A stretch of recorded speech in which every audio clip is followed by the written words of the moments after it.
สวัสดีจ้าสวัสดีท่านผู้ชมทุกท่านนี่เป็นผลการออกรางวัลหวยฮานอยเฉพาะกิจประจำวันที่20พฤษภาคม2569รางวัลเลข2ตัวรางเลขที่ออก2323รางวัลเลข5ตัวรางเลขที่ออก01223 01223รางวัลเลข2ตัวบนเลขที่ออก5555รางวัลเลข3ตัวบนเลขที่ออก255รางวัลเลข5ตัวเลขที่ออก78255นี่ก็เป็นผลออกวันหวยฮานอ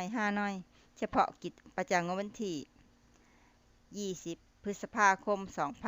2569ขอให้โชคดีมีชัยถูกหวยฮานอยเฉพาะกิจได้รับเงินกันทุกคนด้วยจ้าฝากไว้ในเด้อจ้าซับสไครบ์กดติดตามและเป็นกำลังใจขอขอบคุณทุกท่านที่เข้ามารับชมและรับฟังแล้วมาพบกันใหม่ในผลการออกหวยฮานอยในเวลา 17:30 นาทีในฮานอย